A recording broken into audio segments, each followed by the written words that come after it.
This is the observer effect, where your perception becomes the architect of your world.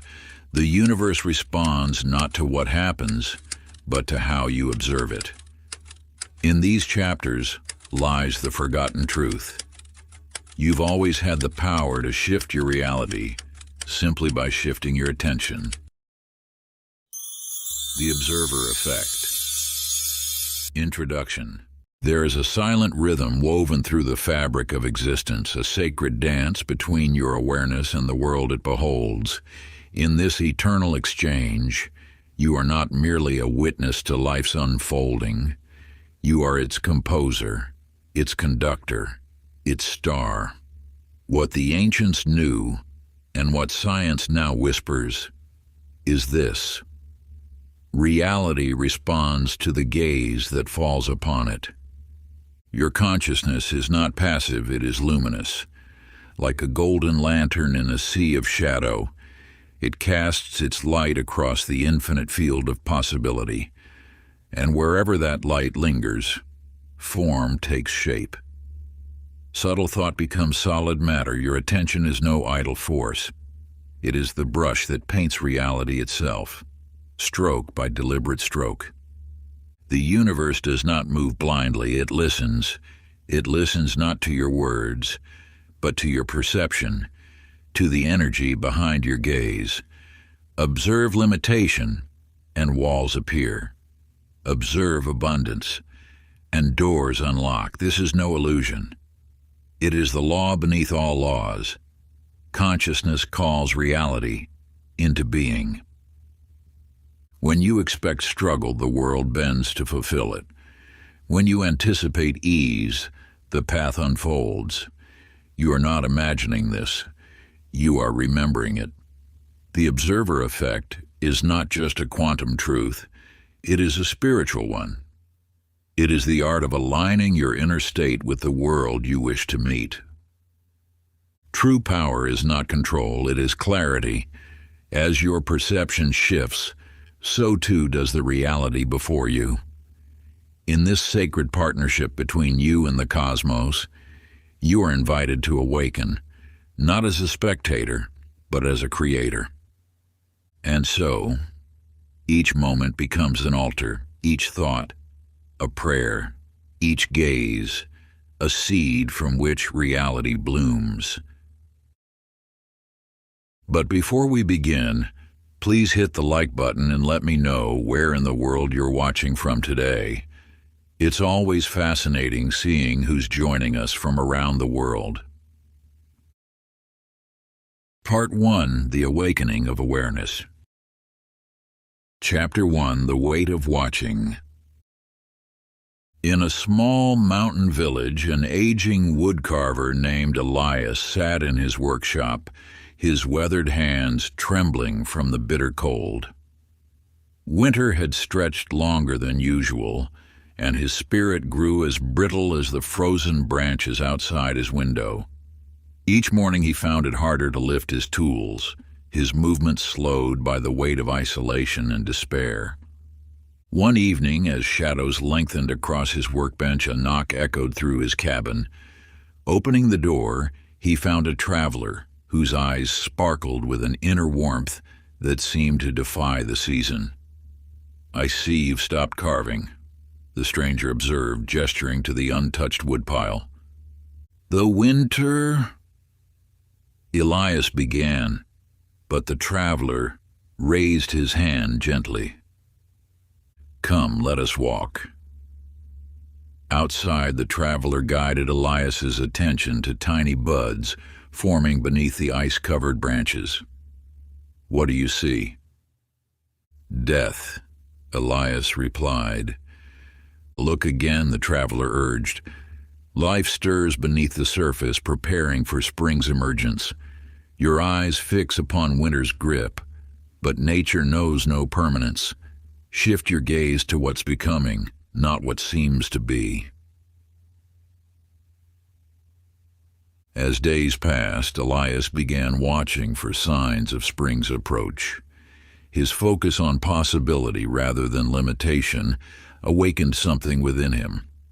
His hands steadied, his creativity flourished, and his work transformed from mere craft into expressions of emerging life. In another time, in another place, a woman named Grace lost her beloved dog during an afternoon walk. Panic seized her heart as she searched the neighborhood, calling out with increasing desperation. Hours turned to days as she posted flyers, knocked on doors, and scoured every street with frantic energy.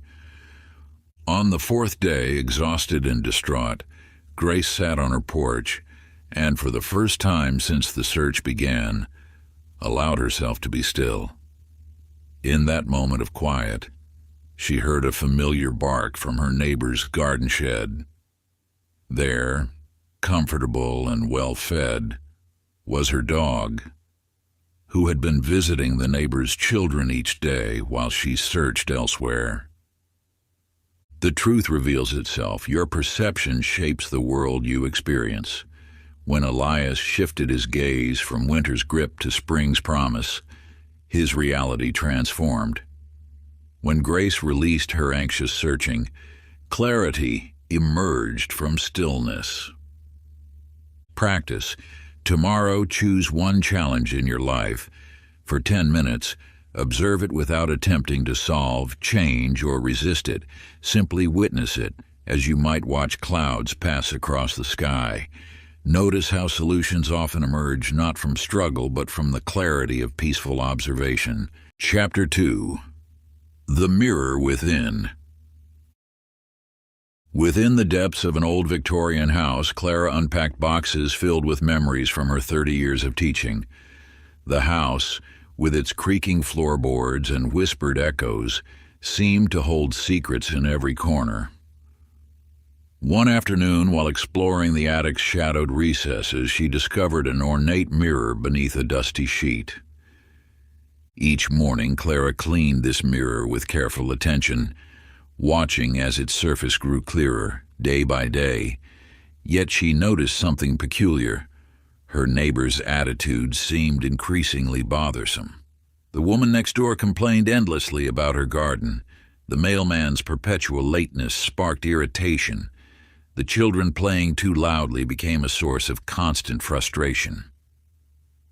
One night, as moonlight spilled through the attic window, Clara stood before the mirror, cloth in hand. But this time, the reflection showed more than her physical form. In its depths, she saw her own complaints etched in the lines around her mouth, her criticisms reflected in her furrowed brow. The mirror revealed not just her face, but the weight of judgment she carried. As Clara studied this deeper reflection, understanding dawned. Each grievance she held against others masked an unacknowledged truth within herself. The neighbor's complaints echoed her own unspoken dissatisfaction. The mailman's tardiness touched her fear of wasting precious time. The children's noise highlighted her own suppressed desire for freedom of expression. In another part of town lived Thomas, a stern father who frequently criticized his teenage son's impulsive nature.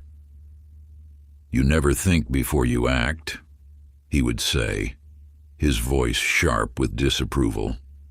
One evening, after a particularly heated argument, Thomas took a solitary walk through the park of his childhood.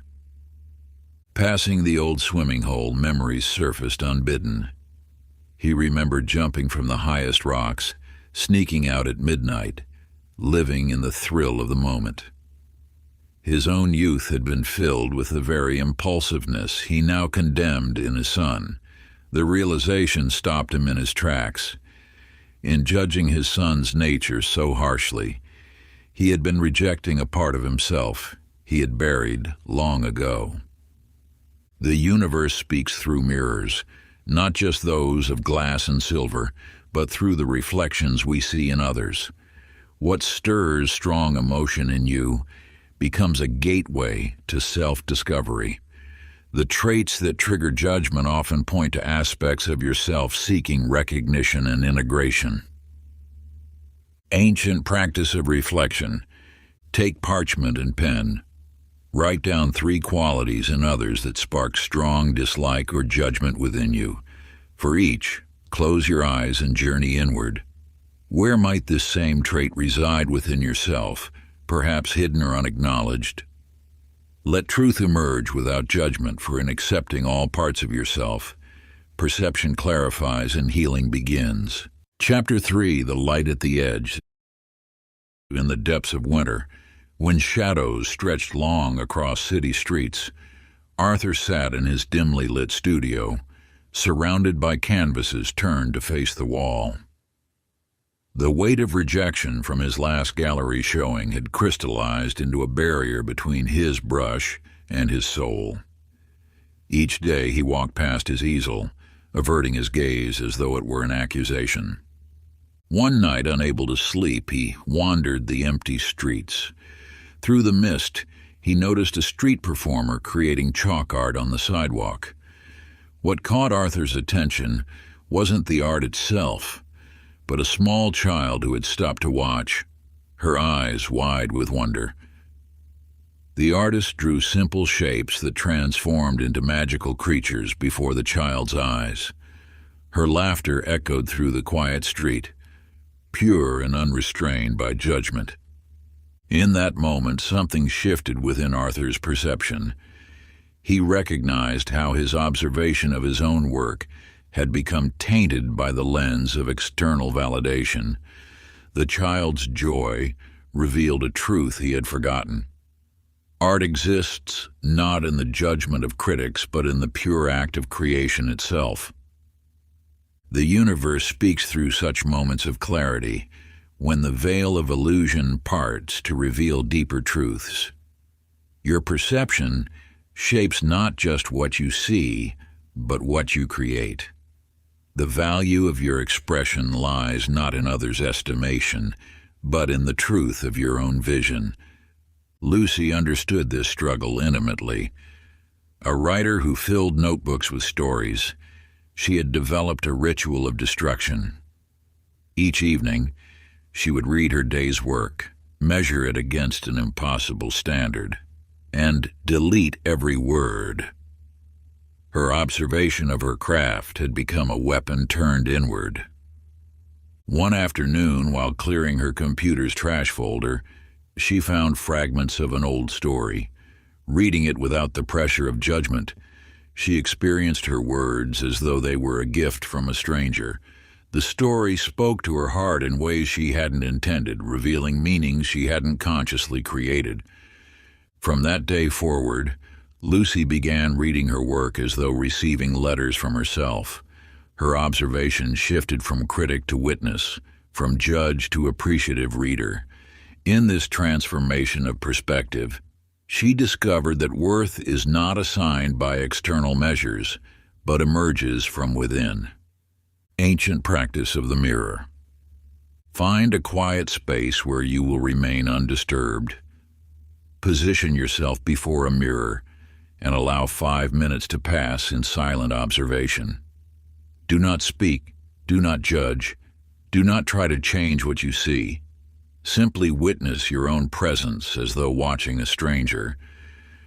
Notice how your perception shifts when you release the need to perform or improve.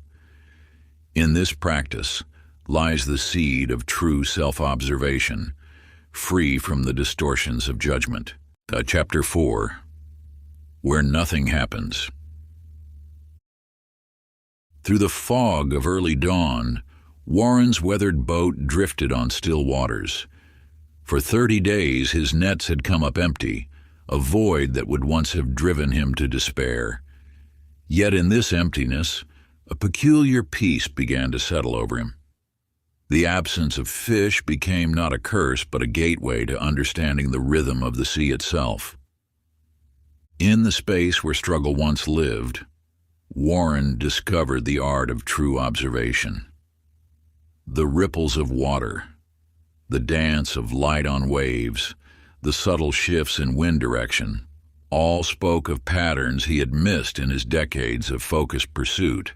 The universe teaches through emptiness as much as through abundance, for in the quiet spaces between thoughts, wisdom flows most freely. You too hold this capacity for deep observation. When you release the need to force outcomes, to fill every moment with action, the universe reveals its hidden currents. Like Warren on his boat, you discover that what appears as absence often conceals the presence of deeper truths. The law of attraction responds not to your actions alone, but to the quality of your attention. In stillness, your energy aligns naturally with the flow of universal forces, drawing to you what resonates with your authentic state of being. David, a technology executive known for his relentless drive, found himself trapped in an endless cycle of meetings and deadlines. For months, a critical solution eluded his team. In desperation, he retreated to a cabin in the mountains, leaving behind his devices and connections to the outside world. For 2 days he sat in silence, watching his thoughts arise and fall away, like leaves on a stream. No brainstorming, no problem-solving, no forced creativity. In this space of pure observation, the answer emerged effortlessly. Not through effort, but through alignment with the infinite intelligence that surrounds us all. Your power lies not in constant doing, but in conscious being. When you step back from the perpetual motion of life and simply observe, you tap into the vast reservoir of wisdom that exists beyond thought. Ancient practice of still observation. Find a quiet space where you will remain undisturbed. Settle into a comfortable position and allow your attention to rest gently on your breath. Do not attempt to control or modify your breathing. Simply watch its natural rhythm. As thoughts arise, acknowledge them without engagement, letting them pass like clouds across the sky of your awareness. Maintain this practice for 15 minutes, allowing stillness to reveal what action has obscured. Chapter 5: The Garden of Awareness. On a small village untouched by time, Loretta stood before her overgrown garden, witnessing years of neglect mirrored in tangled vines and withered stems.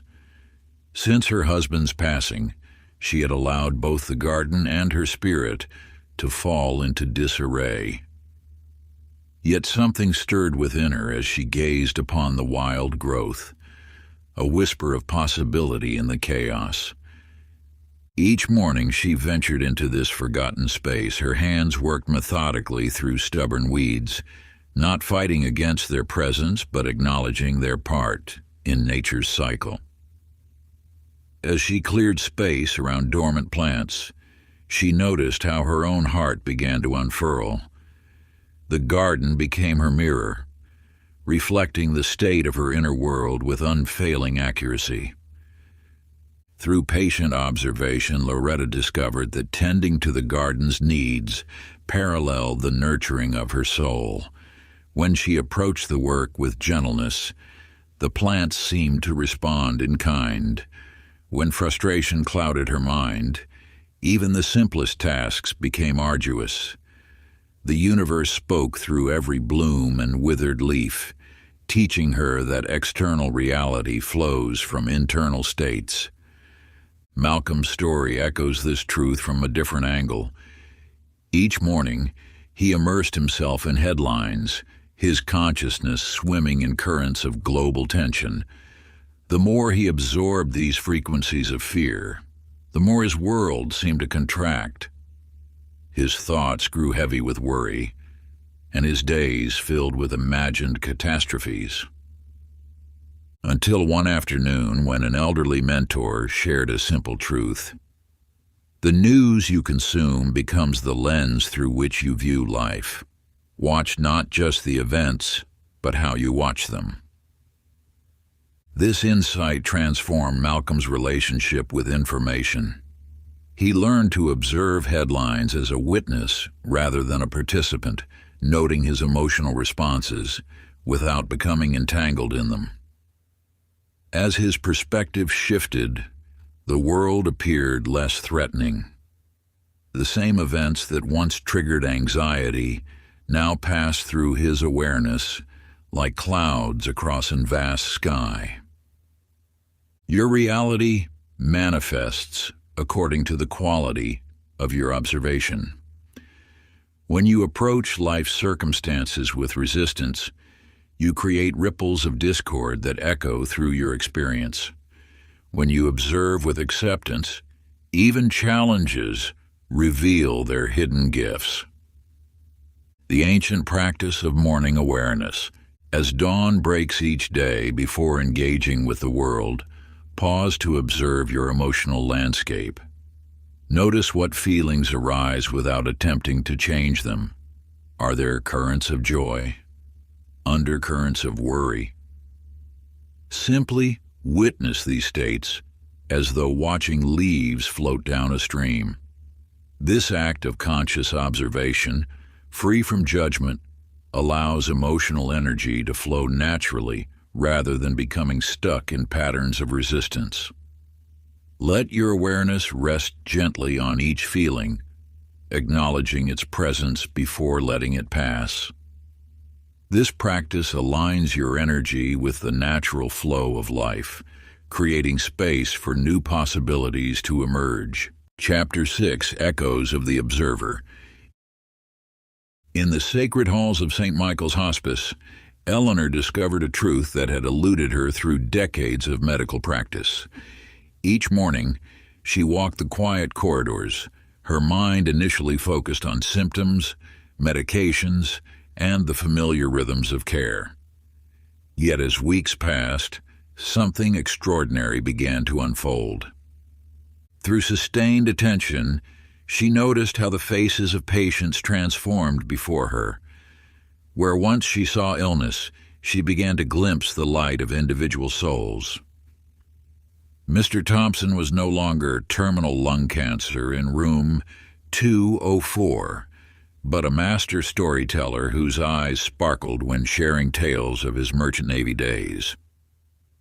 Mrs. Chen ceased being late-stage dementia and emerged as a woman who hummed ancient lullabies in moments of clarity.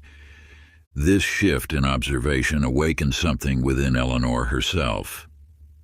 Her presence became lighter, more attuned.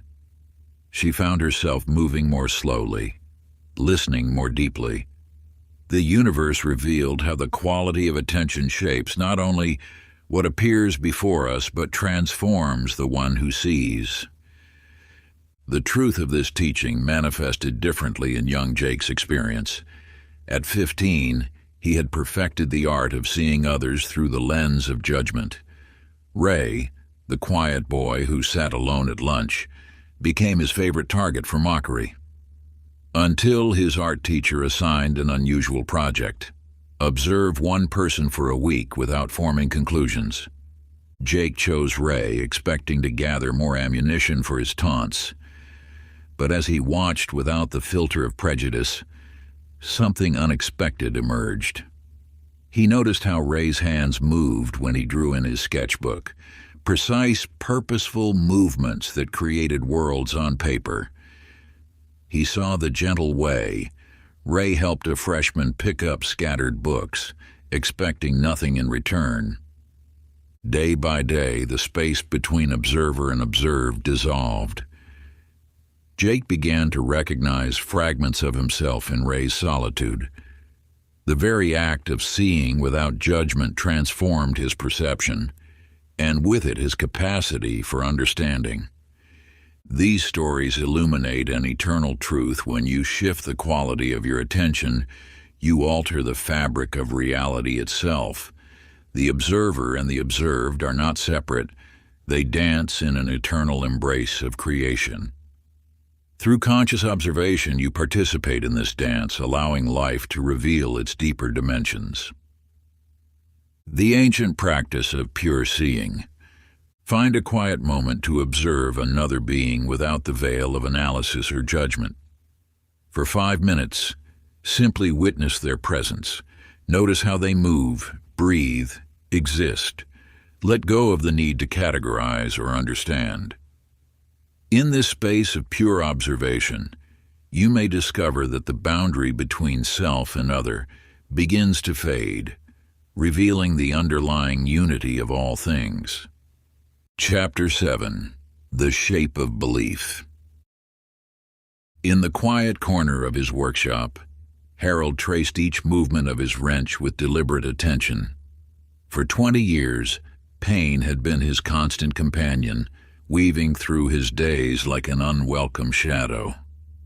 Yet, one morning, as he opened the leather-bound journal given to him by his daughter, something shifted. "Body aches, can't lift more than usual. Getting worse with age," he wrote. Then pausing, he added, "I believe this pain means I'm breaking down." The words stared back at him, and for the first time, he saw them not as reality, but as thoughts floating across the vast sky of his consciousness. Day by day, Harold documented not just the physical sensations, but the stories he told himself about them. "I'll never get better" became visible as a thought pattern rather than an immutable truth. As he watched these beliefs with gentle curiosity, their grip began to loosen.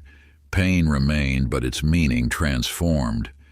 Through this practice of observation, the architecture of Harold's suffering revealed itself. Each belief, when held in the light of awareness, began to dissolve like morning mist. His body remained the same, yet his relationship with it shifted from battlefield to sacred ground. This wisdom echoes in the tale of Diane and her daughter Sarah. Each morning Diane would say, "Be careful, the world is dangerous," her love wrapped in layers of fear. Sarah absorbed these words until anxiety became the lens through which she viewed life.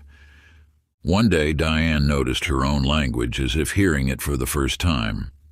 She observed how fear threaded through her words, coloring Sarah's world in shades of threat and danger. With this awareness came choice. She began speaking differently. "Trust yourself. You are capable." As Diane's words shifted, so did the mirror she held up for her daughter. Sarah's shoulders gradually relaxed. Her smile came more easily.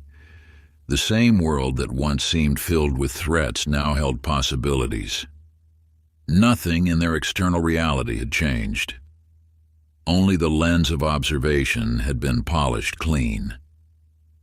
These stories unveil a fundamental truth: beliefs are not solid structures, but thought patterns maintained through unconscious agreement. When you step into the role of the observer, these patterns lose their power to define reality. Like clouds passing through the sky, they can be witnessed without attachment. The ancient practice of belief observation. Take a moment now to write down one belief you hold about yourself. Perhaps it speaks of limitation, unworthiness, or fear. On your paper, capture this thought that has shaped your perception of reality. Now, rather than accepting or rejecting it, simply observe it as a pattern of thought. Notice how this belief feels in your body, how it moves through your mind. Watch it as you would watch a leaf floating down a stream, present yet separate from who you truly are. Chapter 8. The Door That Opens From Within. In the realm of perception, what you believe shapes the boundaries of your experience. Yet these boundaries often exist only in thought, not in truth. This wisdom lives in the story of Sylvia, who lost her sight in childhood but gained a deeper vision. Through her fingertips, Sylvia read the texture of the world. Each morning, she traced the grain of her wooden table, feeling the stories held within its rings. The steam from her tea told her of direction and distance. The subtle shifts in air pressure whispered of approaching storms. While others saw her world as dark, she inhabited a universe rich with sensation and meaning. Those around her would often say, "If only you could see," but Sylvia knew that sight was just one way of knowing. Her fingers became eyes, her ears painted pictures, and her skin read the language of space. She observed life through different channels, each sensation building a map more detailed than mere vision could provide. Through her way of being, Sylvia taught a profound truth. Observation transcends the physical senses. What matters is not the mechanism of perception, but the quality of attention brought to each moment. This truth finds its mirror in the tale of Carl, whose mind constantly raced toward tomorrow. His calendar overflowed with appointments, his thoughts tangled in future scenarios. Time felt like a river rushing past, leaving him gasping for breath on its banks. One afternoon, Carl sat in his garden, exhausted from chasing tomorrow. For the first time, he allowed himself to observe the present moment fully, the weight of the air on his skin, the subtle dance of leaves in the breeze, the texture of sunlight through closed eyelids. As his attention settled fully into now, something remarkable occurred. Time seemed to expand around his observation. The present moment, once a fleeting point between past and future, opened into an infinite space. In this space, Carl discovered that reality arranges itself around the observer's attention. Both Sylvia and Carl reveal an essential truth. The way you observe creates the world you inhabit. When you release preconceptions about how perception should work, you open to the vastness of what is. Reality expands or contracts according to the quality of your attention.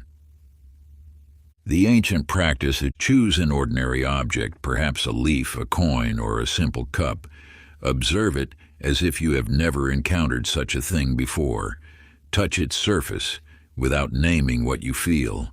Listen to the sound it makes when tapped, as if hearing for the first time. Let go of what you think you know and allow the object to reveal itself anew through pure observation. Chapter 9, The Unbroken Circle.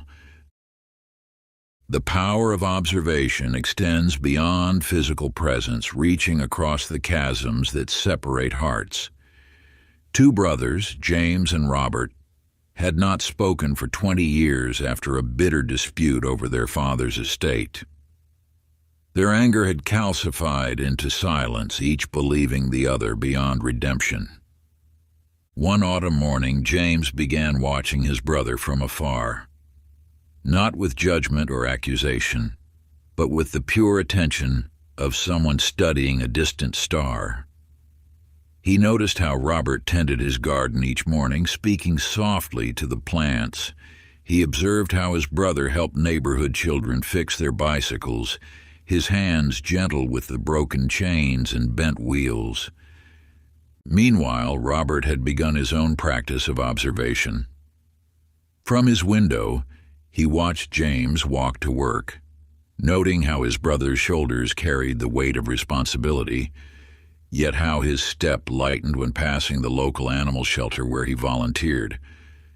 Each brother, unknown to the other, was dissolving years of hardened perception through the simple act of watching with fresh eyes. As their observations deepened, something shifted in the field between them.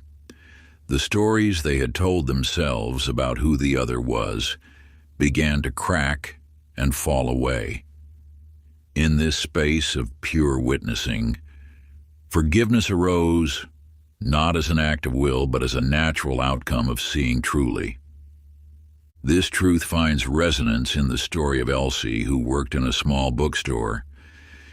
Each day she noticed a photograph in the newspaper of a soldier serving overseas, someone she had never met. Instead of passing over the image, she began to pause each morning, holding this stranger in her awareness. She observed him not as a distant figure in uniform, but as a soul with hopes and fears, dreams and sorrows. Over time, her daily practice of observation transformed into a bridge of compassion. Though they would never meet, her attention created a connection that transcended physical space. She discovered that observation, when pure and without agenda, becomes a form of love. These stories reveal the transformative power of conscious observation. When you choose to see beyond your judgments and assumptions, you participate in a healing that ripples outward through the fabric of reality.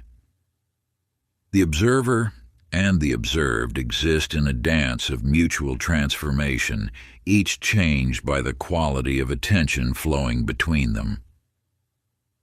The ancient practice: select someone you have judged harshly, find a quiet moment and bring them into your awareness. Release all stories about who they are or what they have done.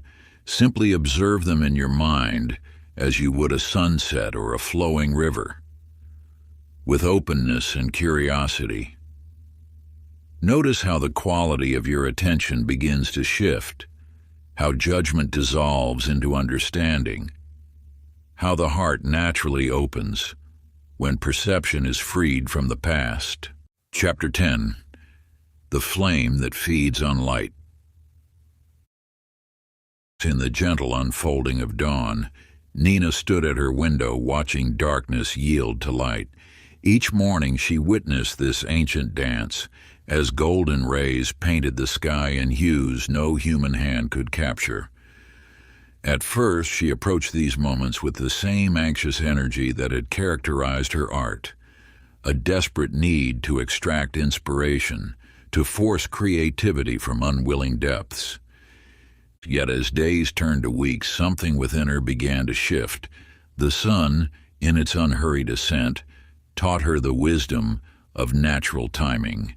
She noticed how light touched each surface differently, how shadows retreated not in haste but in perfect rhythm. Her observation became a meditation, a daily reminder that creation flows from presence rather than pressure. This simple practice transformed her approach to art. Where once she had grasped at ideas, now she allowed them to arise naturally, like the sun itself. Her brushstrokes became more fluid, her colors more authentic. She discovered that creativity, like daybreak, cannot be forced. It must be witnessed into being. In the realm of mind and spirit, a young student named Marcus found similar wisdom in the vast canvas of the sky. Each afternoon, he would lie in the grass, watching clouds drift overhead. His thoughts had always raced and tumbled, creating storms of anxiety and doubt. But as he observed the clouds, he began to understand a fundamental truth. Just as clouds pass through the sky without changing its essential nature, thoughts move through consciousness without altering its pure awareness. Marcus noticed how some clouds were dark and heavy, others light and wispy, yet the sky remained unchanged, eternally spacious. In this observation, he recognized that his own awareness was like the sky, vast and untroubled by the weather of thought and emotion. This understanding brought a natural calm, a space between his essential self and the temporary formations of mind. Through their stories, we glimpse the power of patient observation. When you align your attention with nature's rhythms, you tap into an ancient wisdom that transcends human striving. The universe reveals its secrets not to those who grasp, but to those who watch with quiet reverence. The ancient practice: find a place where you can observe a sunrise, sunset, or the steady flame of a candle. For 10 minutes, let your attention rest fully in this observation. Make no attempt to analyze or capture the experience. Simply allow the light to feed your inner being. In this practice, You align with the natural flow of universal energy, remembering that you too are part of this eternal dance of light and shadow. Part 2: The Alchemy of Attention.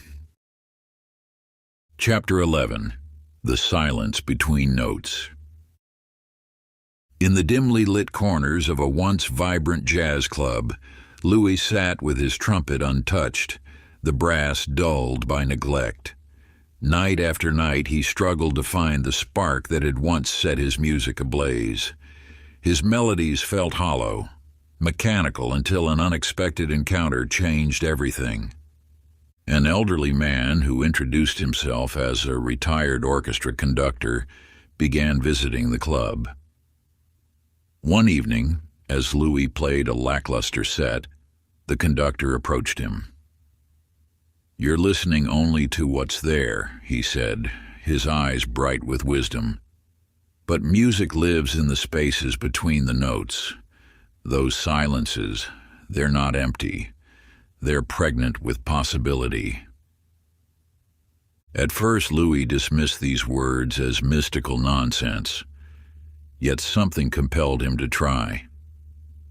During his next practice session, he shifted his attention to the pauses between notes. Gradually, he discovered that these intervals weren't gaps to be filled, but moments of pure potential. His music transformed, becoming not just a series of sounds, but a dance between expression and silence. The universe operates in this same rhythm of presence and pause. Just as a musician must embrace both sound and silence, you too must recognize the power of the space between moments. It is in these intervals that transformation takes root. Rachel discovered this truth amid the chaos of her daily life. Between meetings, deadlines, and endless notifications, she felt suffocated by the constant doing. One afternoon, exhausted, she noticed herself automatically reaching for her phone during lunch. She paused, hands suspended in midair, and for the first time, truly experienced the moment between intention and action. This simple observation opened a door. She began noticing other pauses: the quiet before her first sip of morning coffee, the stillness between conversations, the space between breaths. These weren't empty moments to be filled, but portals to presence. As days passed, Rachel found herself naturally creating more of these pauses. Before responding to emails, she would take a conscious breath.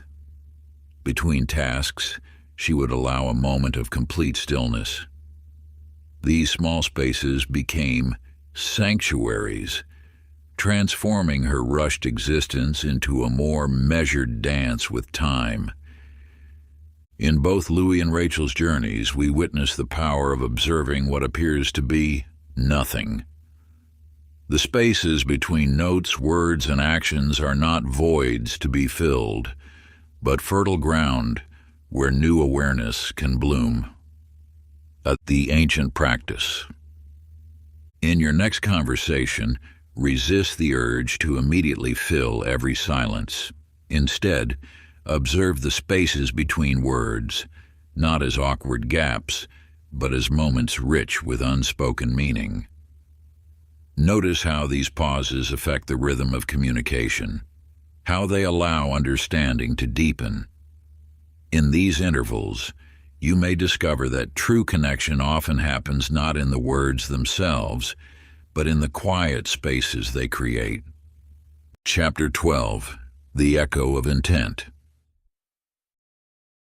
In the gentle glow of evening light, Marjorie sat at her oak desk, pen poised over crisp paper. Her hand trembled slightly as she began to write words she never intended to send. These letters, addressed to those who had shaped her life through joy and pain alike, became vessels for truths long buried in her heart. Through this practice, you too will discover that the act of writing without the weight of audience or consequence opens doorways within.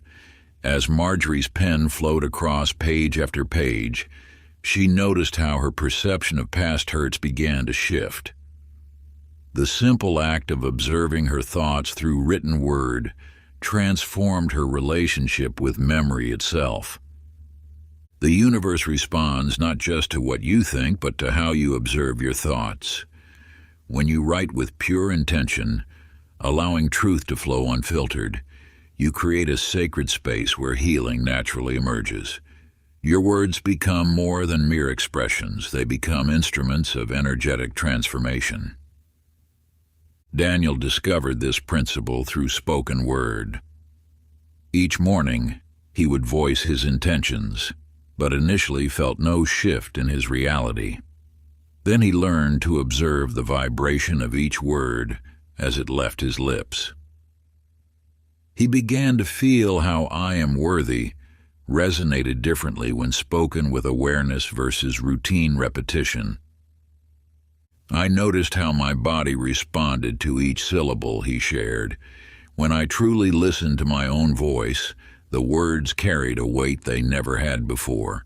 This subtle shift in observation transformed his daily practice from mechanical repetition into active creation. The power lies not in the words themselves, but in your relationship with them. As you observe your expression, whether written or spoken, without judgment or attachment, you align with the creative force that shapes reality. Each letter Marjorie wrote became a mirror, reflecting not just her thoughts, but the very essence of her being. Through conscious writing, you bypass the mind's usual filters and access deeper wells of wisdom.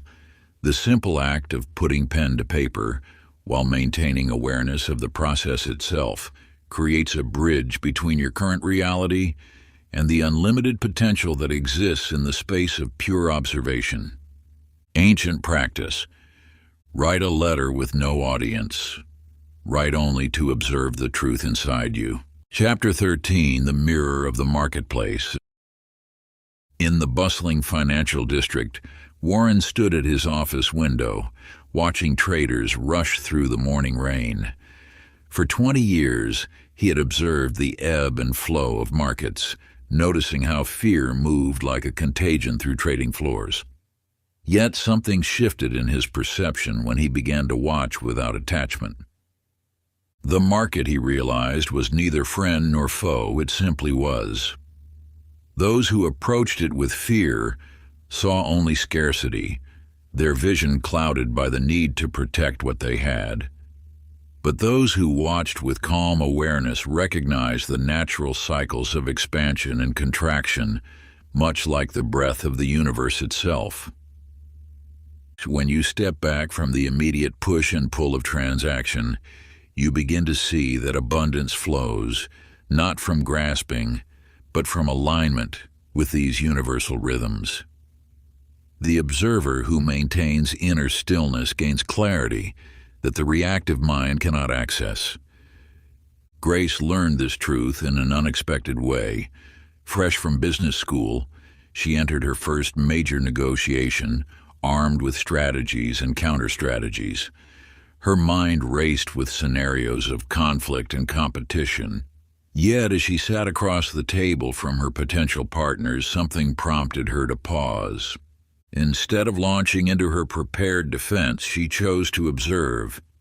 She noticed the subtle interplay of energies in the room, the way tension held in shoulders slowly released, how unspoken concerns revealed themselves in small gestures. By stepping out of the battle mindset, she entered a space of pure awareness. "The moment I stopped trying to control the outcome," she later shared, everything shifted. "I could see opportunities that fear had hidden from view. The negotiation transformed from confrontation into collaboration, and the deal closed with an ease that surprised everyone involved." This illustrates a fundamental truth. The observer creates the observed. When you approach situations of value and exchange with awareness rather than anxiety, you align with the natural flow of abundance. Your perception shapes not just your experience, but the very field of possibility around you. The universe responds not to your strategies, but to your state of being. When you observe financial matters from a place of centered awareness, you tap into the infinite stream of prosperity that exists beyond the illusion of scarcity. Ancient practice. In your next interaction involving money or value, observe the situation as if you are not trying to gain or lose. Before we get into the next chapter, you can download a free ebook version of this audiobook using the link in the pinned comment below this video. Chapter 14. The Eyes That See Themselves. Through the hallways of Maple Grove Elementary, Evelyn walked with the quiet grace of one who had spent decades observing human nature. After 30 years as a therapist, she thought she understood how minds worked. Yet these children showed her something extraordinary about the power of observation. In her volunteer work, she watched as two students gazed at the same painting. One saw a storm because his parents had taught him that dark colors meant danger. The other saw a dance of shadows because her mother was a photographer who celebrated light in all its forms. Neither child was wrong. They simply reflected the lens through which they had been taught to observe their world. This revelation opened a gateway to understanding how deeply parental observation shapes reality. When a mother labels her child as shy, that observation becomes a self-fulfilling prophecy. When a father sees his daughter as strong-willed, that perception creates a framework for her behavior. The power lies not in the truth of these observations, but in their impact on the growing mind. In the quiet suburbs of a different town, Arthur made an unusual choice. From the moment his son was born, he refused to label the child's behavior or personality. He simply observed, allowing his son's nature to unfold without the weight of expectation or definition. As his son grew, something remarkable emerged. Without the constraints of being the smart one, or the difficult child, or the athlete, the boy moved through life with unusual freedom. When other parents asked about his son's personality, Arthur would smile and say, "He is as he is in this moment." Other children seemed to live within the boundaries of their assigned characteristics, but Arthur's son flowed between states of being, quiet in one moment, exuberant in the next, without feeling any contradiction. He excelled in math one semester and art the next, unconcerned with maintaining any particular identity. This freedom from observation-based limitations allowed him to experience life more fully, unbound by the expectations that often shape young minds. He became living proof that the observer's eye can either confine or liberate. Your observation carries this same power. Every time you look at a loved one, you participate in shaping their reality. The labels you apply, the patterns you expect to see, these create ripples in the field of possibility around them. Ancient practice and choose one child or loved one in your life. For a full day, observe them with no assumptions, just presence. Let go of their history, their usual patterns, and your expectations. Watch them as if meeting them for the first time, with wonder rather than knowledge. Notice how this shift in your observation opens new possibilities in your relationship. Chapter 15. The Dance of Duality. High in the mountains where stars painted stories across the night sky, Samuel spent his nights peering through telescopes at celestial bodies. After 40 years of studying the cosmos, retirement brought an unexpected darkness, not in the sky, but in his heart. The mysteries he had devoted his life to understanding now seemed to mock him with their vastness. One sleepless night, as moonlight streamed through his window, he noticed how the silvery light transformed his room. The moon, he remembered, generated no light of its own. It merely reflected the sun's radiance. In that moment, a profound truth emerged. Observation need not generate understanding to be valuable. The moon's beauty lay not in its ability to produce light, but in its perfect reflection of another's brilliance. This revelation transformed Samuel's relationship with uncertainty. Just as the moon and sun created harmony through their distinct roles, perhaps the observer and the observed were not in conflict, but in dance. His years of scientific training had taught him to seek absolute truth, yet nature itself demonstrated the power of reflection and relationship. In the bustling city below, Thomas walked through life with rigid certainty. He saw himself as virtuous and others as misguided. Each interaction reinforced his sense of moral superiority until a chance encounter shifted his perspective. During a heated debate, he caught his own reflection in a window and saw for the first time how his righteousness created separation rather than understanding. Slowly, Thomas began to observe others not as opponents to be corrected, but as mirrors reflecting different aspects of human experience. The colleague he had judged as lazy showed him his own fear of rest. The neighbor he criticized as too emotional revealed his own suppressed feelings. As his observation softened, so did the boundaries between self and other. Quantum physics teaches us that the observer affects the observed, yet ancient wisdom suggests that the observed equally affects the observer. When you truly see another person, you open yourself to transformation. Their perspective, no matter how different from your own, offers a reflection of possibility you might not otherwise encounter. Ancient practice is select someone whose views strongly oppose your own. Spend time observing their perspective without forming counter-arguments. Notice how your body feels when you release the need to be right.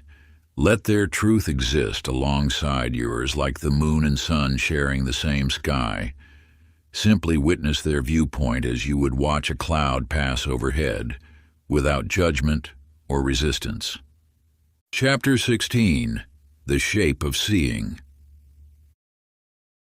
In the heart of an ancient village, Harold sat before his workbench, his weathered hands hovering over a mound of untouched clay. For 30 years he had bent material to his will, forcing shape from formlessness. Yet on this morning something shifted in his approach. Rather than immediately pressing his fingers into the earth, he simply watched it. The clay held its own wisdom, he realized. Its natural state spoke of valleys and mountains, of rivers carved through time. As sunlight played across its surface, Harold saw that creation might not require his constant intervention. Perhaps his role was not to dominate the material, but to witness its inherent nature and allow it to guide his hands. In the silence of observation, the clay revealed possibilities he had never imagined. Each curve and hollow suggested forms beyond his usual designs. His fingers, when they finally moved, followed the clay's lead rather than imposing his will. What emerged was unlike anything he had created before, organic, alive with its own truth. The universe, in its infinite wisdom, shapes reality much like clay responds to gentle awareness. When you force your will upon life, it resists. But when you observe with patience and acceptance, reality molds itself in harmony with your consciousness. In a small apartment across town, Lucy discovered this same truth through different means. One morning, while washing dishes, she noticed her hands moving through water. Instead of rushing through the task, She paused to watch the dance of fingers and soap bubbles. Each movement, she realized, held its own grace. This simple observation transformed her daily routines into meditation. Chopping vegetables became a sacred act. Folding laundry turned into a study of form and flow. Her hands, she discovered, knew an ancient language of movement she had never noticed in her haste to complete tasks. Through conscious observation, Lucy found that time itself seemed to shift. Moments expanded, filled with presence rather than purpose. Her hands became teachers, showing her how to move through life with awareness rather than automation. In both Harold's studio and Lucy's kitchen, the same truth emerged. Observation without agenda reveals the sacred in the ordinary. When you release the need to control, to shape, to direct, life flows through you with natural grace. Ancient practice. Pause now in your daily activities. Watch your hands as they move through space. Notice how they know exactly where to go, how to turn a key or lift a cup. Make no effort to change their movement. Simply observe their intelligence. Let their motion remind you that wisdom lives not just in thought, but in the body's natural knowing. Chapter 17, The Field Between. In the gentle hours of dawn, two souls unknowingly share a sacred moment. Henry walks the eastern path through wild meadows, while Clara traces the western edge.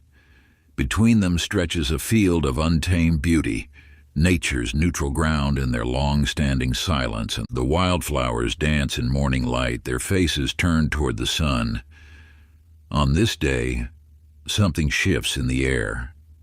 Henry pauses, his gaze drawn to a patch of purple blooms swaying in the breeze.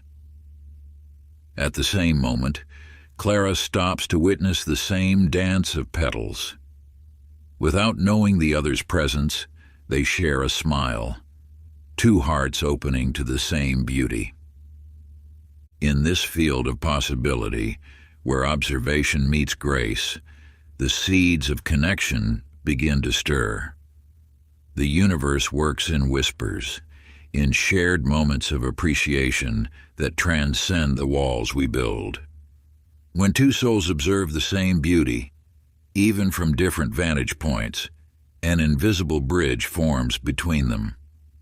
Your power to transform relationships lies not in words spoken or actions taken, but in the quality of your observation.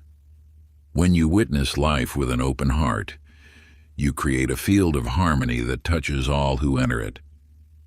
In another time and place, a mother rises before sunrise. She stands at her window, sending invisible threads of love into the morning air. She doesn't know that across the city, her blessing ripples through space, touching the heart of its recipient. Day after day, she maintains this ritual of silent observation. Gradually, the recipient begins to sense something different in their mornings. A warmth, a peace they cannot explain, settles around their shoulders like a soft shawl. They find themselves pausing at their own window, drawn to the same hour without knowing why. Through the mother's consistent observation, a channel of peace opens between 2 points in space. This reveals a profound truth about the nature of observation. It requires no confirmation, no acknowledgement, no response. Like light traveling through space, your conscious awareness touches what it focuses upon, regardless of distance or recognition.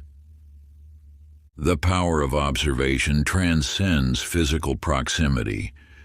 When you hold someone in your conscious awareness with love, you create a bridge of light between your soul and theirs. This bridge exists outside of time and space, carrying healing on its invisible arc. Ancient practice. Find a quiet moment in your day. Close your eyes and bring someone you care about into your mind's eye. Simply observe their being, their essence, without trying to change or fix anything.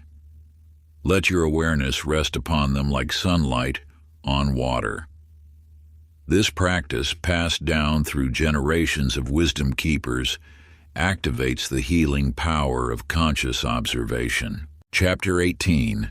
The Lens of Time. In the dusty halls of her study, Grace runs her fingers along leather-bound volumes that have been her companions for decades.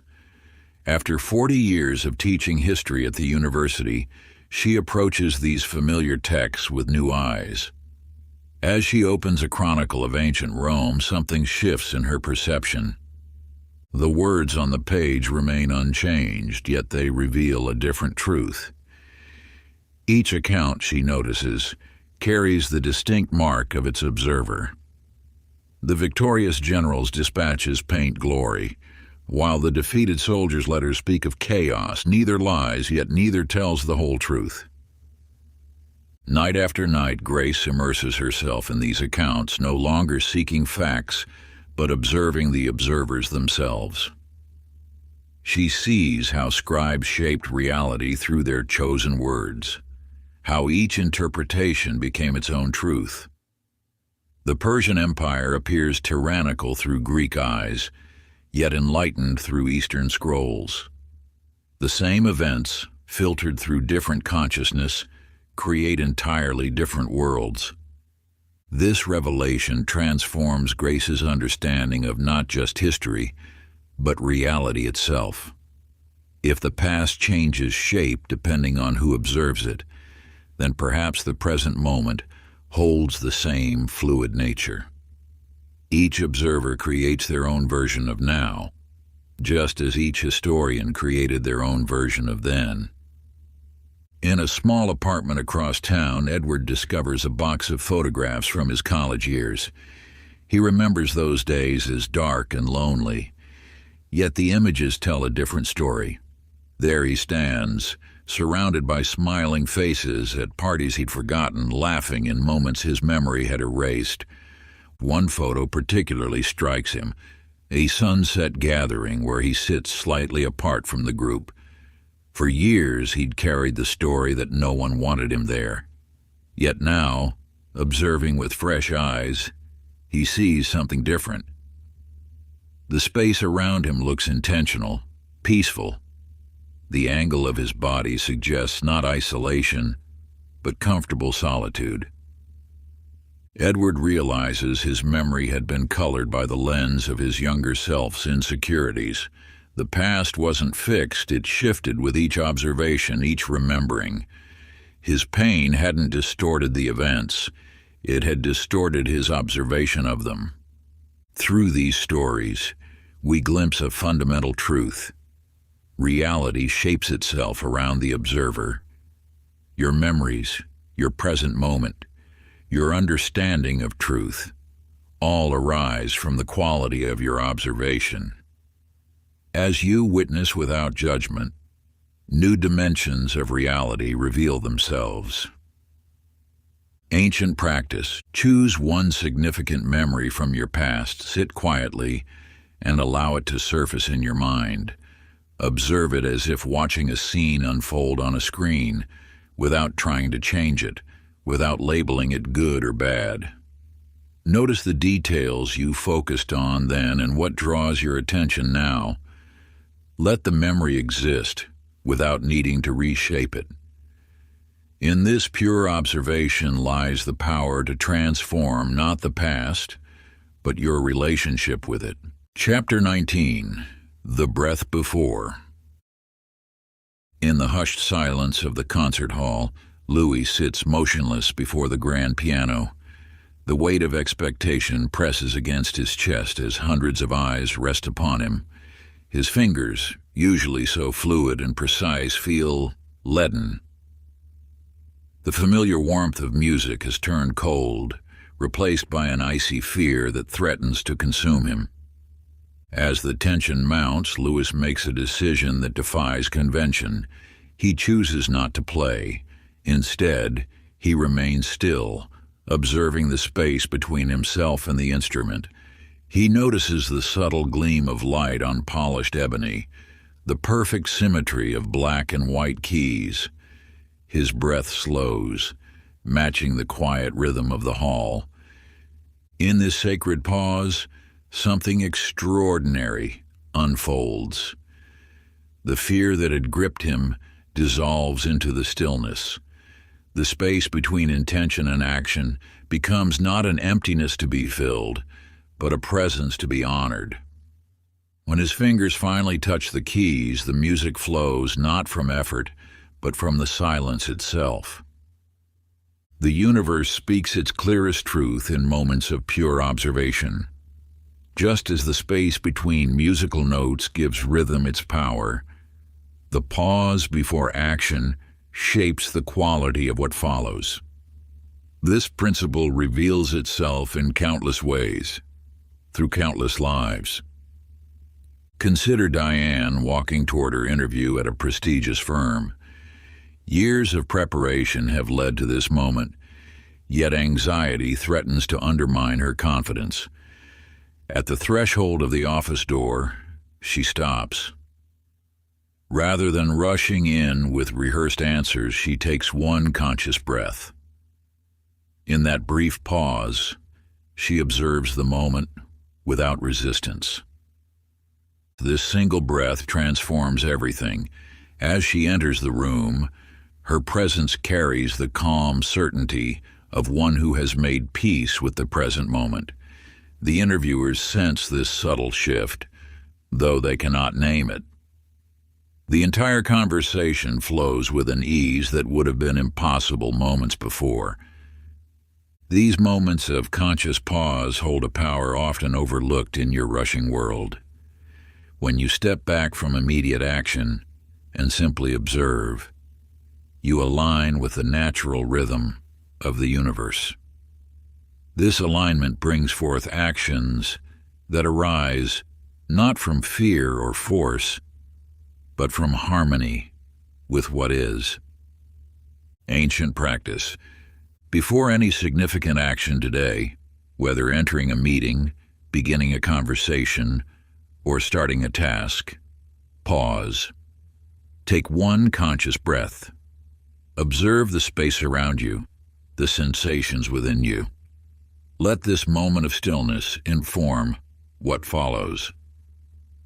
Notice how this practice transforms not just your actions, but the very field of possibilities before you. Chapter 20. The Observer's Shadow. Malcolm stood before his class, his keen eyes scanning the faces of his students as he delivered his lecture on human behavior. For 20 years he had taught psychology, priding himself on his ability to read people, to understand their motivations, their fears, their desires. Yet on this day, a quiet voice from the back of the room would shake the foundation of his certainty. "Professor," the student asked, "how often do you turn that analytical gaze inward?" The question hung in the air like morning mist, and for the first time in decades, Malcolm felt the ground beneath his expertise shift. He had spent a lifetime observing others, cataloging their patterns, their shadows. Yet his own remained unexplored. In the weeks that followed, Malcolm began a different kind of observation. Each morning, before analyzing his students or colleagues, he would sit in silence, watching his own thoughts arise. What he discovered startled him. Beneath his professional insights lay judgments, fears, and biases he had never acknowledged. His clarity, he realized, had been filtered through these unseen layers. The universe works through such moments of recognition. When the observer becomes the observed, a deeper truth emerges. What you see in others is invariably colored by what remains unseen within yourself. This truth revealed itself again through Loretta, who managed a small bookstore in a quiet town. She had always seen herself as discerning, able to spot the flaws in others with unerring accuracy. Her days were filled with silent critiques of customers who mishandled books, of employees who failed to meet her standards, of neighbors who never quite measured up. One evening, as she sorted through old journals, she found entries from years past. Reading her own words, she recognized a pattern. Her harsh judgments of others mirrored deep resentments she carried within. The customer's carelessness reflected her own unfulfilled dreams of writing. The employee's mistakes echoed her fear of imperfection. The neighbor's perceived failings masked her own sense of isolation. As Loretta began to observe these hidden parts of herself, something shifted. Her gaze softened, not just toward others, but toward the wounded places within that had gone unseen for so long. The very act of witnessing these shadows without judgment began to transform them. The shadow self is not an enemy to be vanquished, but a teacher waiting to be heard.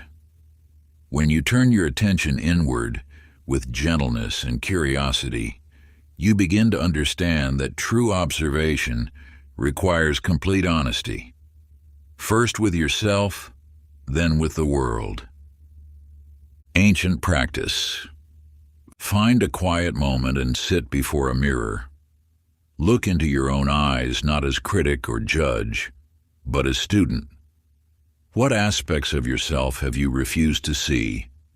What judgments of others might reflect your own unacknowledged truths?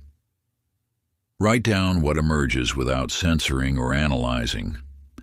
Let this practice of self-observation become a daily ritual of discovery. Part 3, Beyond Observation. Chapter 21, The Pulse of Presence. In the heart of an ancient orchard where time flows like honey through twisted branches, Eleanor makes her yearly pilgrimage. Each spring she walks these rows not to gather fruit, but to witness the silent dance of growth. The trees, planted decades ago, have become her teachers in the art of presence. When her husband passed, Eleanor discovered that grief, like seasons, moves in cycles. The orchard became her sanctuary, not to escape loss, but to understand its place in the tapestry of existence. She learned that observation itself is a form of communion with life's eternal flow. As you walk this path of awareness, remember that presence transcends the boundaries of time. When you truly observe, without seeking to alter or achieve, you step into the stream of life itself. The trees Eleanor watches do not hurry their growth, nor do they resist winter's embrace. They simply are, and in their being, they teach the art of witnessing. Through patient observation, Eleanor discovered that absence creates its own form of presence. The space left by loss became fertile ground for new understanding. She found that by watching life continue its dance in the unfurling of leaves and the ripening of fruit, she participated in something greater than her individual story. This truth echoed in Jacob's journey as well. After losing his wife, he found himself watching his daughter Sarah grow with an intensity he had never known before. Each morning, as she prepared for school, he observed the subtle changes in her face, the way her expressions shifted between childhood and adolescence. At first, Jacob tried to freeze time through observation, as if by watching closely enough he could prevent more loss. But gradually he learned that true observation requires release. He began to see that his daughter's growth was not separate from his grief. Both were part of the same river of experience. One morning, as Sarah laughed with friends before school, Jacob realized that the observer becomes part of life's unfolding. His presence, his witnessing, added something essential to his daughter's journey. Not through doing or fixing, but through the simple act of being fully present. The universe speaks through such moments of pure observation. When you release the need to control or direct, you open yourself to life's natural wisdom. Your presence becomes a form of love, spacious, accepting, complete. Ancient practice: choose someone you love deeply. Set aside a time to simply observe them, perhaps as they read, work, or move through their day. Make no attempt to change or improve what you see. Let your gaze be gentle, your heart open. Notice how this quality of attention creates a sacred space where love flows naturally, without effort or agenda. Chapter 22: The Unseen Witness. In the quiet sanctuary of his church, Father James sits alone in the golden light of dawn.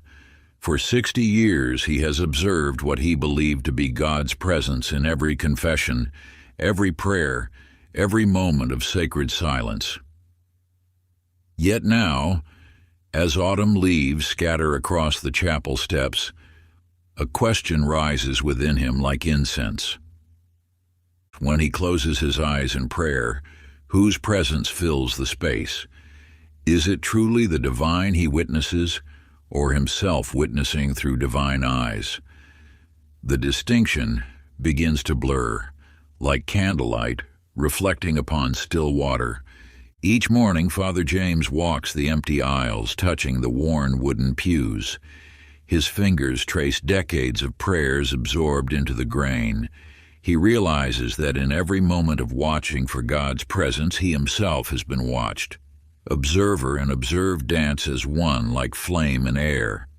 This truth reveals itself not in thunder or revelation, but in the gentle dissolution of separation. The eyes through which he watches are themselves watched by the infinite. In this recognition, Father James finds not the loss of faith, but its deepening into mystery.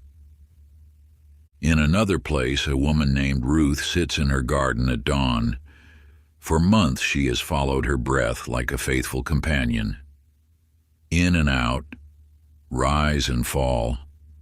Yet one morning, something shifts. The line between Ruth who watches and breath that flows begins to fade. She notices that the breath breathes itself, that awareness watches itself. There is no separate Ruth who must maintain vigilance. In this moment, the observer and the observed merge into pure experience. The breath watches the breath, awareness knows itself. Ruth discovers that she has been both the silence and its witness, the space in which all movement occurs. Like a wave realizing it is ocean, she finds herself as both the watching and the watched. These stories point to an ancient truth: the observer is not separate from the observed. In watching, you become what you watch. In observing life, you are life observing itself through your eyes. Sacred practice: and sit in stillness and ask, who is watching? Turn attention back upon itself. Watch the watcher. Notice how the observer, when observed, dissolves into pure awareness. Rest in this knowing. Chapter 23: The Echo Beyond Ego. In the gentle hours of morning, Marjorie sits at her oak desk, pen hovering over blank chapters. She had taught literature for 40 years, guiding students through the stories of others.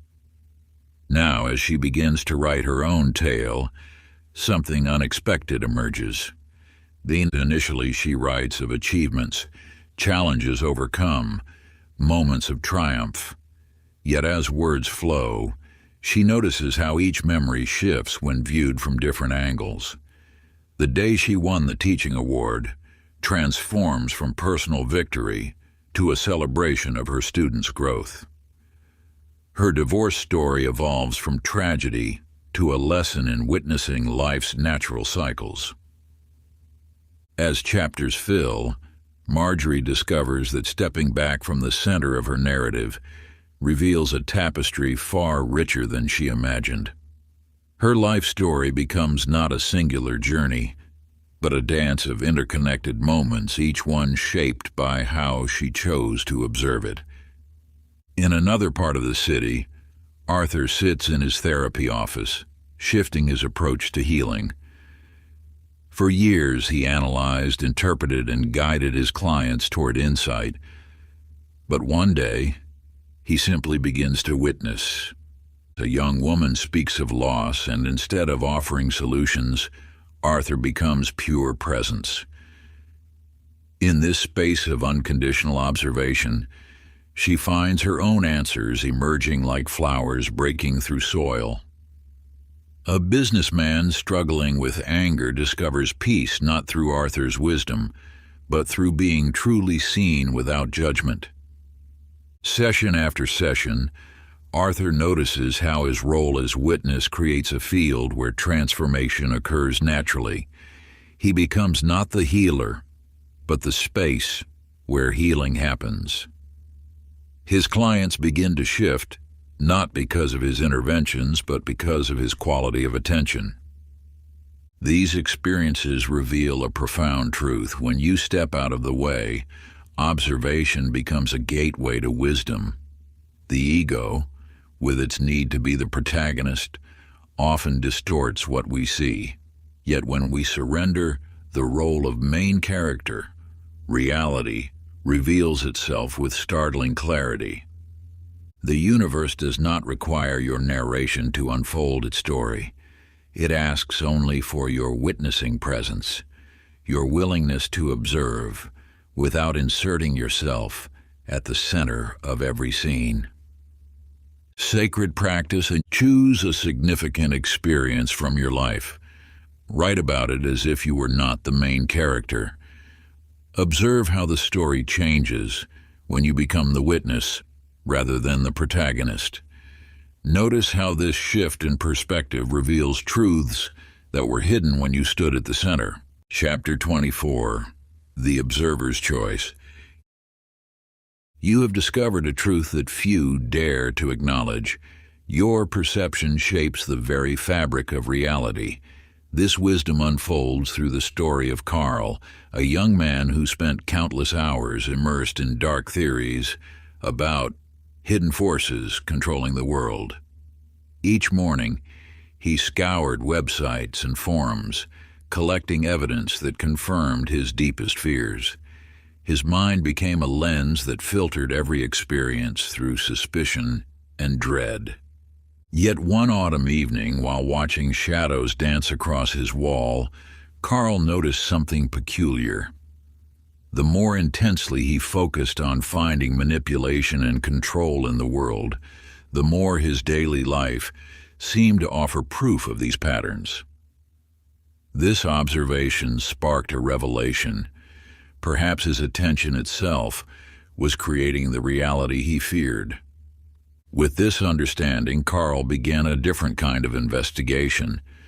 Instead of searching for conspiracy, he started observing his own process of perception. When fear arose, he watched it without feeding it. When paranoid thoughts emerged, he noticed them as thoughts rather than truths. Gradually, his world began to shift. People who once seemed threatening now appeared as fellow travelers on life's journey.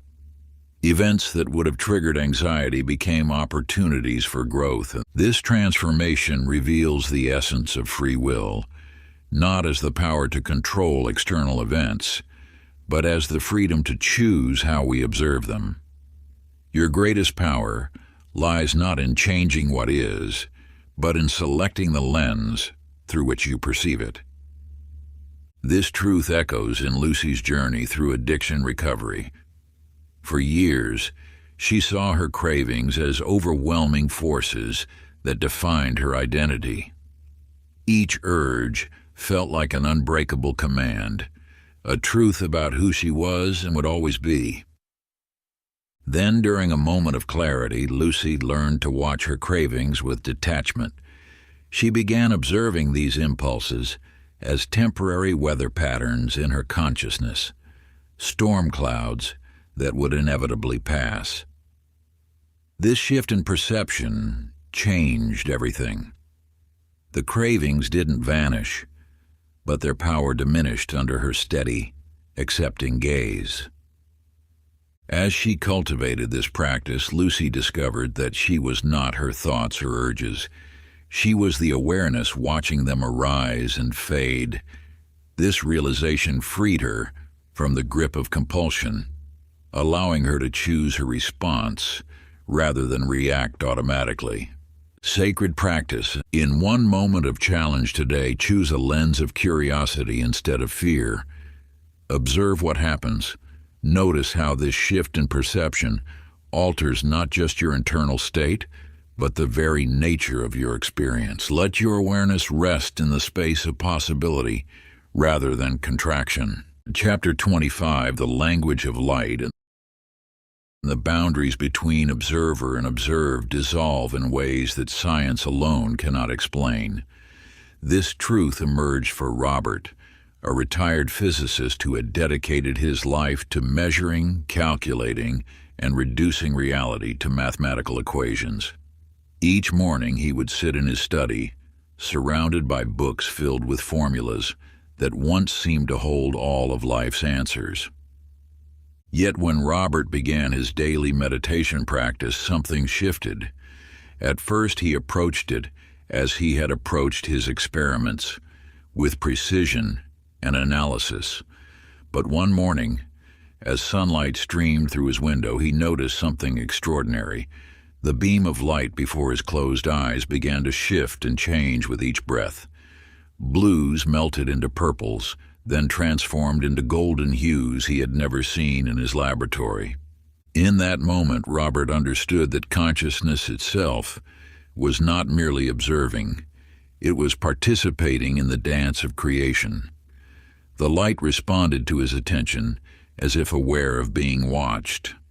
This simple yet profound experience challenged everything he had believed about the nature of reality.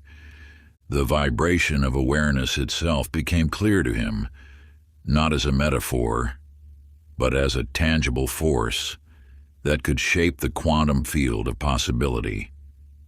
His years of studying particle physics suddenly aligned with this ancient wisdom. The observer and the observed are one unified field of consciousness. This same principle revealed itself through Maya's artistic journey. Her paintings had always been technically skilled, but something was missing until she discovered the power of loving attention. Each evening she would sit before her finished works, not to critique or analyze, but to observe them with pure appreciation. As she poured this quality of attention into her art, something mysterious began to occur. Visitors to her studio would stop, transfixed, before certain pieces. "There's something about this one," they would say, drawn to painting she had blessed with her conscious, loving awareness. Maya realized that her attention was not passive. It was a force that could imbue objects with vibration. The paintings she observed with love seemed to radiate that same quality back to others, creating a field of resonance that transcended the visual plane. Sacred practice. Observe something you create, art, music, writing, with love. Let your attention rest upon it not as a critic or creator, but as a witness to its inherent beauty. Notice how this quality of observation transforms both the observed and the observer. And Chapter 26, The Witness in the Storm. In the darkest moments when chaos surrounds you, the way you observe determines whether you sink or sail. Elias understood this truth one stormy night at sea, when towering waves threatened to overwhelm his small vessel.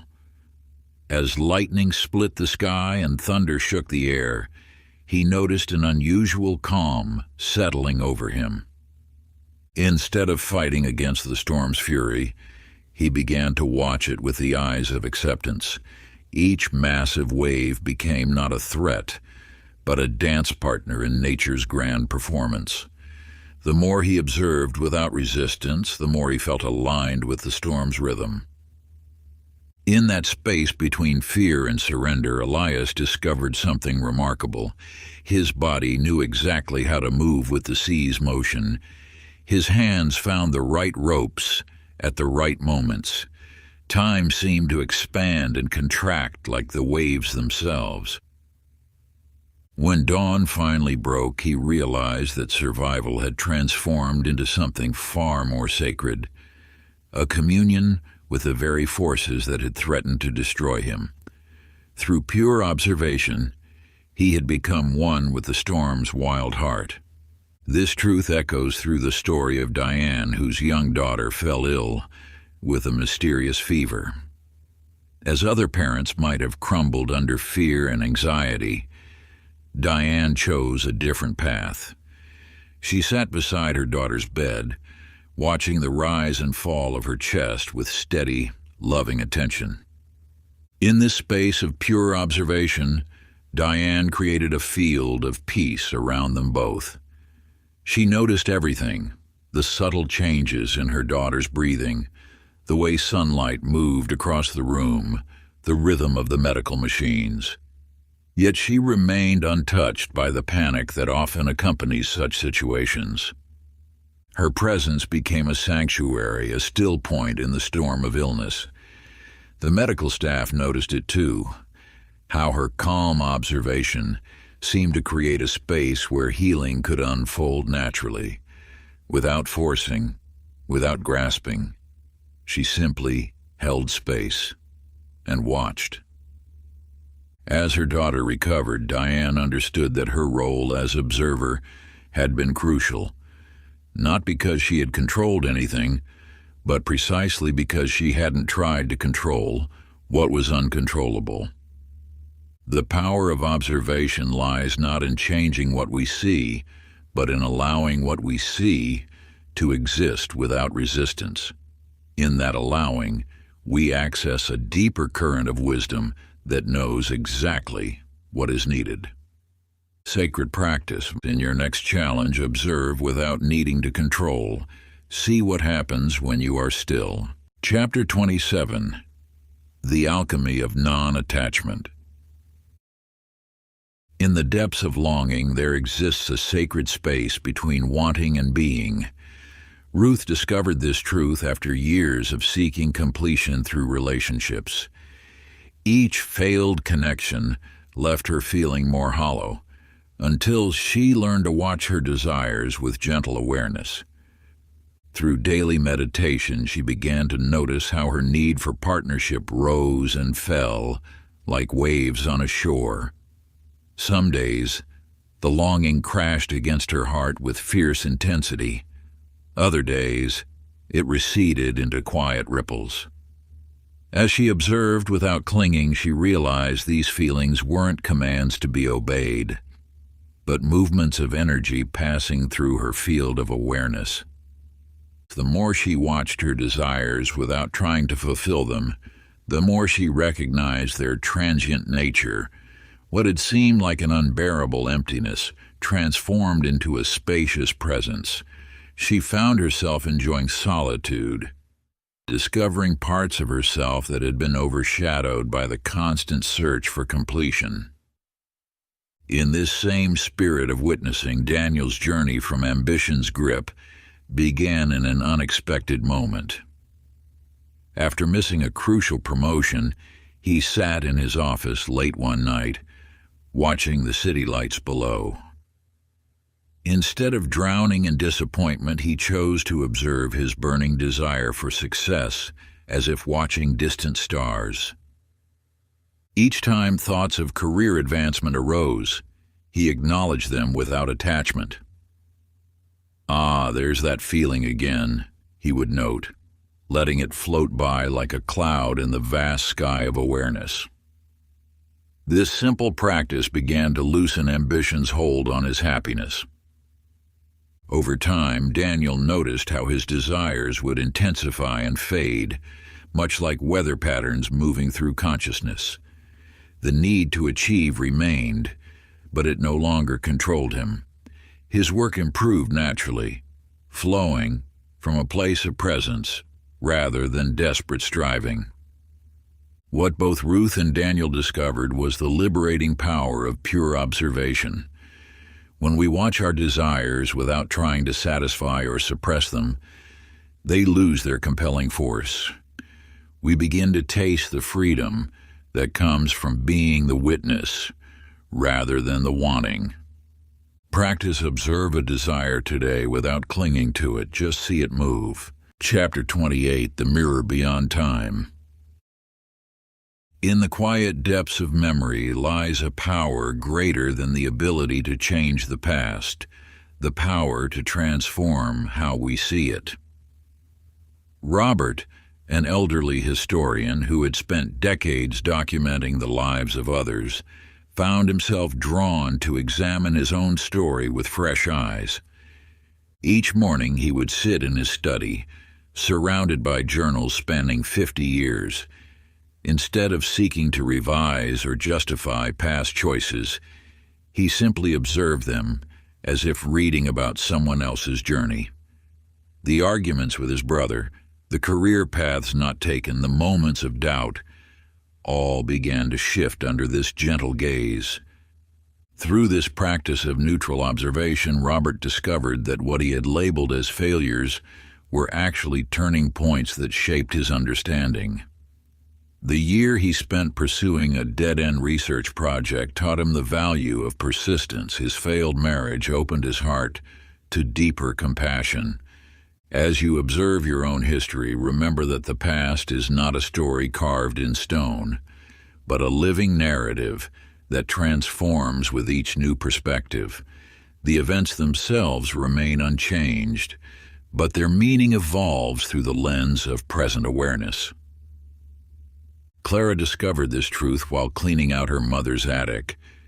She found a photograph of herself at 23, standing before her first apartment with uncertain eyes. For years, she had looked at that image and seen only naivety, the mistakes waiting to unfold, the heartbreaks yet to come. But on this day, something shifted. As she held the photograph, she observed the young woman with different eyes.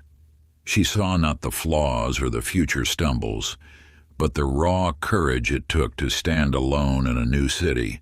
The hope in those eyes became not foolishness, but a pure expression of life's unfolding. Clara kept the photograph on her desk, not as a reminder of who she had been, but as a testament to the power of compassionate observation. Each glance became a moment of reconciliation with her younger self, an acknowledgement that every version of us deserves understanding. The wisdom lies not in rewriting your story, but in learning to observe it with grace.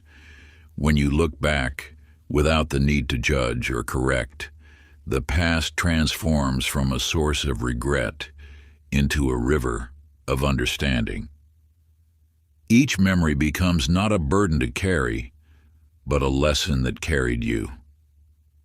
Practice. Find a photograph or memory from your past that has always stirred feelings of regret or self-criticism. Sit quietly with this image or recollection, breathing deeply and allowing yourself to witness that moment as though observing a dear friend. Notice the strength, the courage, and the pure intention that existed within you then, even if your choices seem imperfect now. Write down 3 qualities you can now recognize in your past self that you couldn't see before.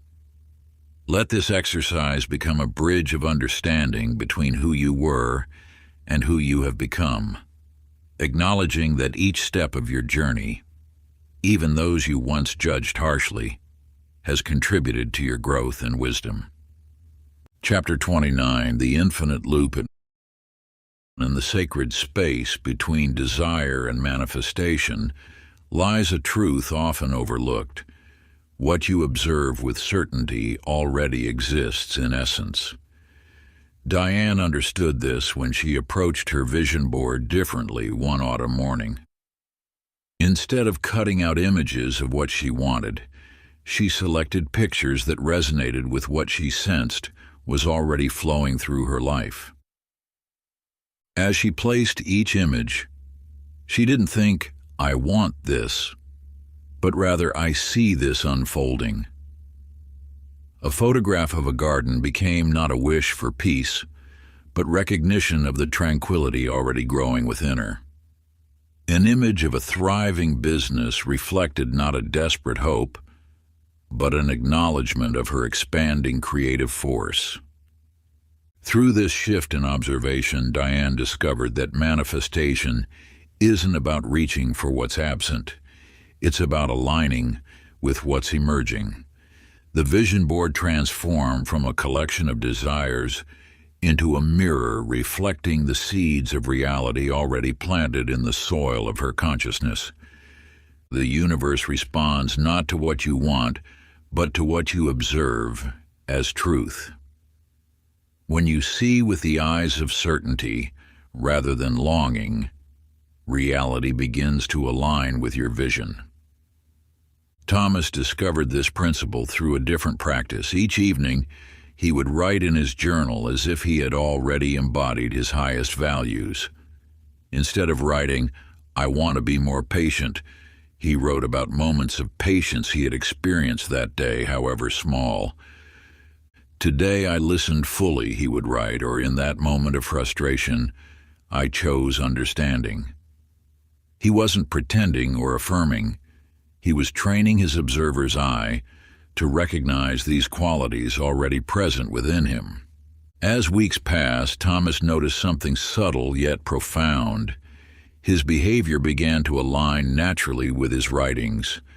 It wasn't through force or discipline, but through the power of observation itself. By witnessing himself as already embodying these qualities, he allowed them to emerge more fully. This is the alchemy of observation. When you look for what is already present, even in seed form, you give it permission to grow. Your gaze becomes the sunlight that nurtures potential into reality. Practice each evening.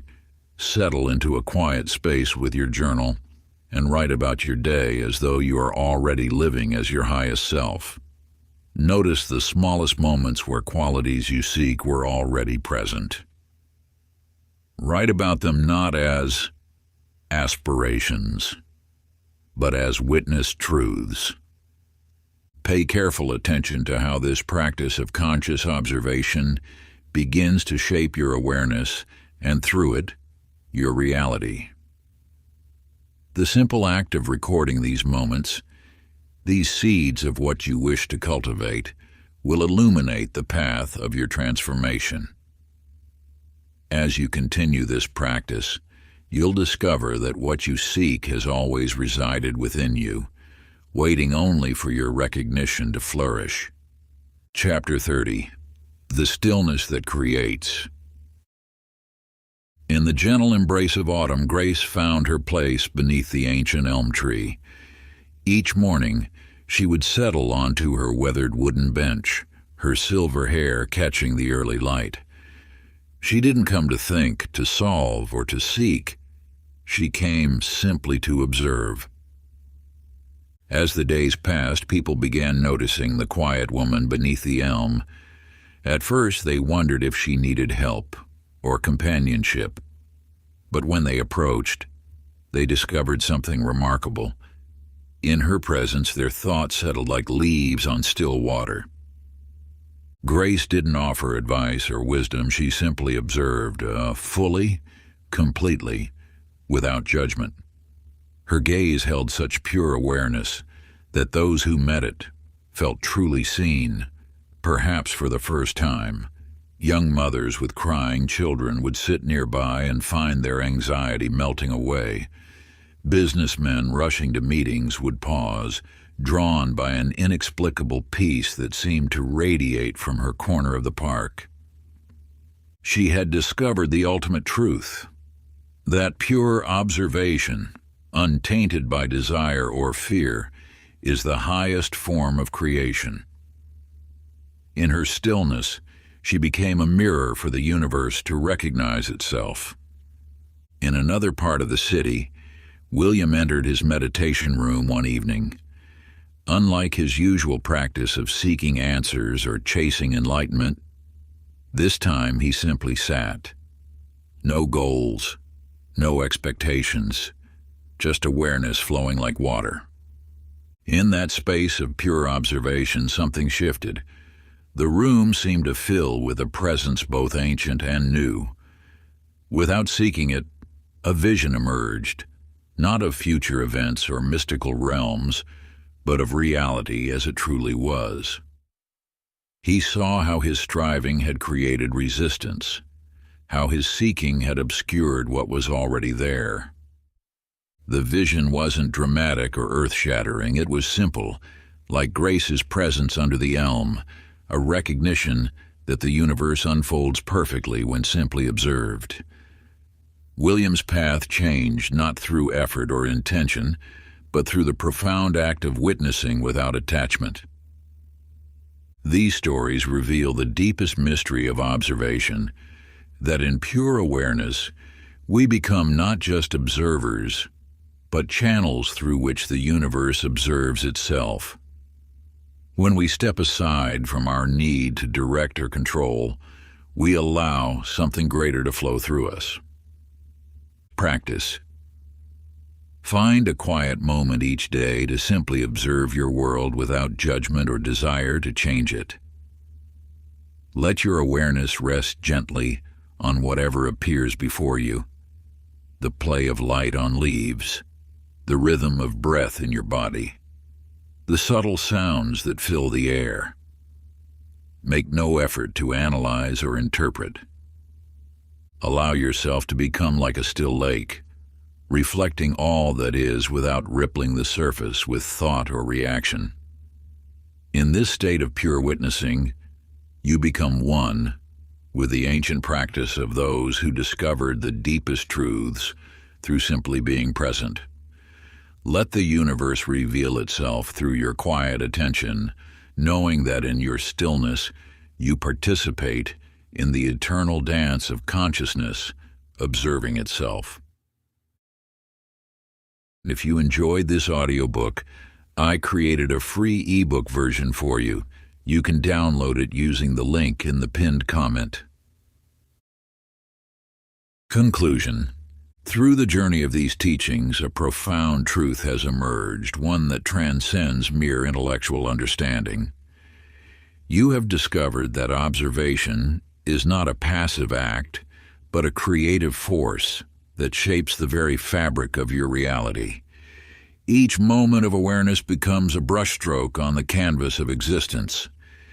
As you reflect on the stories shared of Grace beneath her elm tree, of William in his meditation, of countless others who discovered the power of pure witnessing, you begin to sense how this wisdom weaves through your own life. The observer effect is not simply a principle to be studied, it is the rhythm of consciousness itself, flowing through every breath, every thought, every moment of being. In your daily life, you may notice how your attention shapes experience. When you observe with judgment, reality contracts. When you observe with acceptance, it expands. This is not theory, but living truth, experienced in the laboratory of your own awareness. The teachings offered here are not meant to be stored away as knowledge, but to be embodied as presence. They invite you to step fully into your role as conscious creator, recognizing that every moment of observation is also a moment of choice. You choose not just what to see, but how to see it. As you close this book, understand that its true value lies not in the words themselves, but in how they awaken you to your own power of perception. The mirror it holds reflects not just what is, but what becomes possible through conscious observation. You stand now at the threshold between passive viewing and active co-creation. Each breath, each glance, each moment of attention carries the potential to shape reality. In the space between observer and observed, the dance of creation unfolds eternally. Return to these chapters not seeking answers, but remembering your own innate wisdom. For in the end, the greatest truth is this: you are not separate from what you observe. In the stillness of pure awareness, you and the universe move as one. If you enjoyed this exclusive audiobook, I handpicked this next book which will change your life.